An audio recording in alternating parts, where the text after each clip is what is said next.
Hello dear students, welcome to my channel chemistry की पाठशाला। Chemistry की पाठशाला में एक बार फिर से आप सबका स्वागत है। तो आज फिर से हम आपके लिए लेके आए हैं humidity. We are talking about the humidity. In last class we was also discuss about the humidity.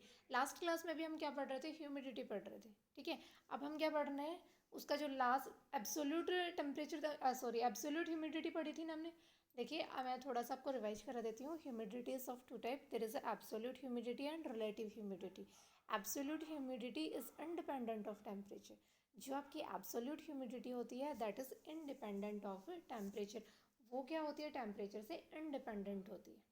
Temperature से क्या होती है? वो इंडिपेंडेंट होती है कि बिना किसी, जैसे दोपहर का समय है, सुबह का समय है, शाम का है, रात का है, कोई भी टेम्परेचर है, उस टाइम पे जो हम वाटर जो कंटेंट एटमॉस्फेयर में प्रेजेंट होता है उसको जब हम मेजर करते हैं, we measure the water content of the atmosphere at any time. ठीक है, तो नेक्स्ट टाइप ऑफ ह्यूमिडिटी हमारे पास क्या है? That is the relative humidity. Next हमारे पास क्या है? Relative humidity. तो देखिए, वो अगर इंडिपेंडेंट ऑफ टेम्परेचर है तो रिलेटिव क्या होगी? It is with respect to temperature. तो ये क्या हो गया? रिलेटिव ह्यूमिडिटी क्या होगी? amount of the moisture present in the atmosphere with respect to time of any reason that is the relative humidity. तो अब देखिए, it is the ratio of the amount of water vapors in the air at present value of temperature. मान लिया दोपहर में हम measure कर रहे हैं तो जो दोपहर में होगी वो उसकी रिलेटिव ह्यूमिडिटी होगी। शाम को मेज़र करोगे तो वो अलग होगी, because at evening time there is temperature difference between the afternoon and evening. अगर इवनिंग और आफ्टरनून की बात करते हैं तो then there will be a difference of the temperature and this temperature create a difference in the value of humidity. Difference in temperature also create a difference in the humidity. Humidity के अंदर भी क्या करेगा बेटा? वो एक difference create करेगा and the maximum amount of water vapors in the air can carry at this temperature. ठीक है, अब देखिए, humidity is directly proportional to the temperature. क्या कह रहा है? ह्यूमिडिटी क्या होती है? Directly proportional to the temperature. So the water holding capacity of warm air is much more than that of cold air. Cold air के अंदर इतनी ज़्यादा वाटर होल्डिंग कैपेसिटी नहीं होती है जितनी वार्म एयर के अंदर होती है। क्यों? क्योंकि वार्म एयर के अंदर रेट ऑफ इवापोरेशन क्या होती है? ज़्यादा होती है।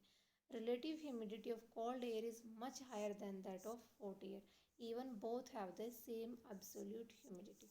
तो क्या कह रहा है कि जो रिलेटिव ह्यूमिडिटी है वो कोल्ड एयर की क्या है? बहुत ही ज़्यादा होती है हॉट एयर से। ऐसा क्यों होता है? क्योंकि हॉट एयर के अंदर क्या होता है? मैंने अभी बताया, rate of evaporation is very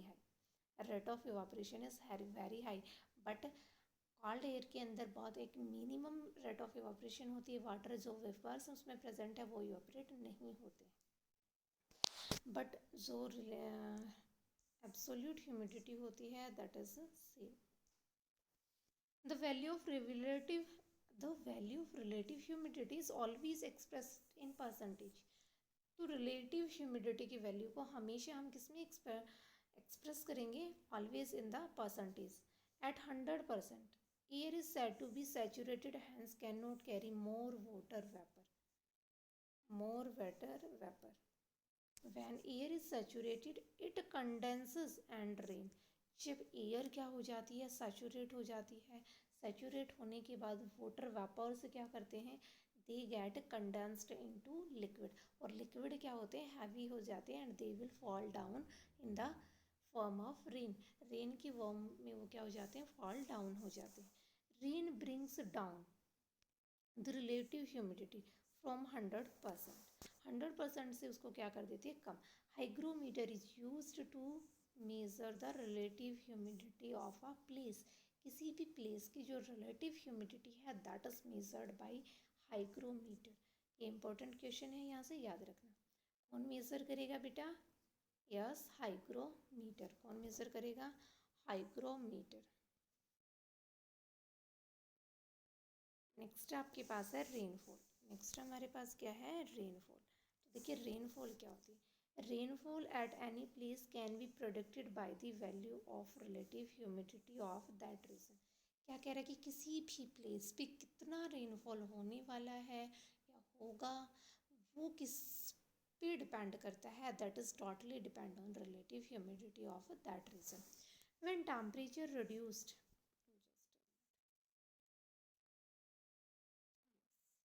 when temperature reduces in the area of saturated air, एक सैचुरेटेड एरिया के अंदर टेम्परेचर जब कम होता है तो क्या होगा, वेपर्स किस में कन्वर्ट हो जाएंगे। मान लिया ये वेपर्स थे, टेम्परेचर को कम कर दिया गया, किस में कन्वर्ट हो गए, लिक्विड। और वो लिक्विड किसकी फॉर्म में होगा, रेनफॉल की फॉर्म में। when the humidity is almost 100%, temperature of a place reduced, the water vapors in the air condenses and form cloud। क्या बना लेंगे, वो क्लाउड बना लेंगे। the condensed droplet join in the clouds and becomes very high।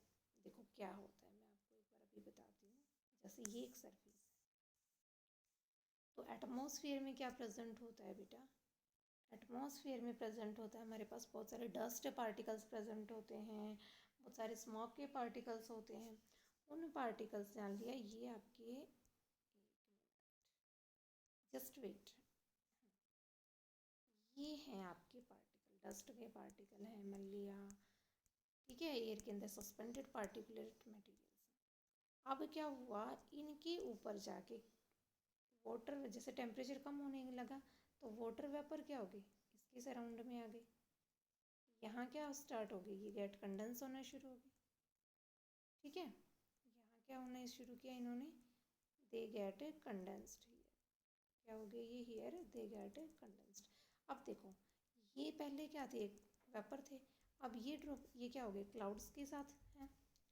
ये droplets से क्या होगी, दे बिकम्स हैवी, कैसी हो गई ये, हैवी होगी। और हैवी होने के बाद क्या हो गया, ये इस वजन को टॉलरेट नहीं कर पाई, तो ये जो हैवी ड्रॉपलेट हैं दे फॉल, ये क्या हो जाएंगी, फॉल हो जाएंगी। They falls in the form of rain, किसकी फॉर्म में फॉल हो जाएंगी, in the form of rain, in the form of rain. Is it clear. तो ऐसे होती है आपकी बारिश।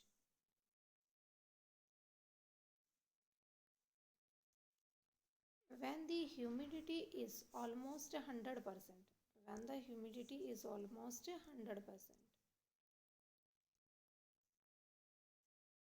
humidity is almost 100% and temperature of a place reduce water vapor in the clouds, air, water vapor in the air condense and form clouds, the condensed droplet join in the clouds and becomes very heavy। वो क्या हो जाती हैं, बहुत heavy हो जाती हैं, heavy droplet fall back to the earth as the rain. Vapours कहाँ से गए थे, रेन से, और वापस से ही वो कहाँ आ गए, रेन में, सॉरी अर्थ से गए थे वेपर्स, और वापस कहाँ से कहाँ आ गए, अर्थ पे ही आ गए इन the form of rain. At high altitude temperature is very low, so the rain droplet freeze into snow and hailstone, so the rain droplets freeze into snow or hailstone। at low atmospheric temperature water vapor condensed near the ground and result in the fog। जब temperature कम होता है तो water vapour क्या हो जाते हैं, condense होना शुरू हो जाते हैं। कहाँ कंडेंस होते हैं, नियर द ग्राउंड, ठीक है, and result in the fog. Next है रेन गॉज। रेन गॉज क्या है, rain gauge is use to measure the amount of rainfall in an area. किसी भी एरिया के अंदर कितना रेनफॉल हुआ है, that is measured by rain gauge. उसको कौन मेजर करेगा, रेन गॉज। होता क्या है rain gauge, it is a, क्या होता है rain gauge, it is a gradual cylinder. ये क्या होता है, it is a graduated cylinder with a funnel at the top. Top पे ऐसे एक फनल होता है, नीचे ये इस टाइप का एक सिलेंडर होता है, सिलेंडरिक फॉर्म में होता है, ठीक है। Rainfall is generally measured in millimetre. किसी भी प्लेस की रेनफॉल किस में मेजर की जाती है, इन the form of millimetre. Is it clear, ठीक है। ये थी आपकी रेनफॉल। तो आज के लिए हम इतना ही पढ़ेंगे, नेक्स्ट हम नेक्स्ट क्लास के अंदर पढ़ेंगे, ओके। तो तब तक स्वस्थ रहिए, व्यस्त रहिए, मस्त रहिए, घर रहिए और सुरक्षित रहिए। और सिर्फ मस्ती ही नहीं करनी है, मस्ती के साथ स्टडी भी करना है। ओके, आपको मैंने रिवीजन के लिए 2 चैप्टर दिए हैं, chapter number 3 and chapter number 4 for the UT. Third chapter की एक्सरसाइज मैं आपको बता चुकी हूँ। आज का आपका होमवर्क क्या होगा? कल आपको मैंने नोटबुक कंप्लीट करने के लिए दिया था।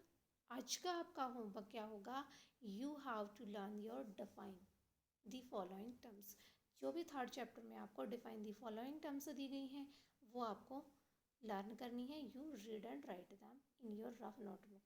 और देखिए, किसी भी बच्चे की मेरे पास होमवर्क की पिक्चर्स नहीं आती हैं, तो मैं आपको कल भी मैंने बोला था कि complete your homework and send me picture of your homework. और आज मैं फिर से रिपीट कर रही हूँ, I am repeating again, complete your notebook and send me the pictures of your notebook, pages of your notebook to me, to my personal number. फिर भी आपको कोई प्रॉब्लम है तो आप मेरे साथ डिस्कस कर सकते हैं। If you have any problem then you can discuss to me without any hesitation और by dropping a message in a comment section. Okay, ठीक है, थैंक यू।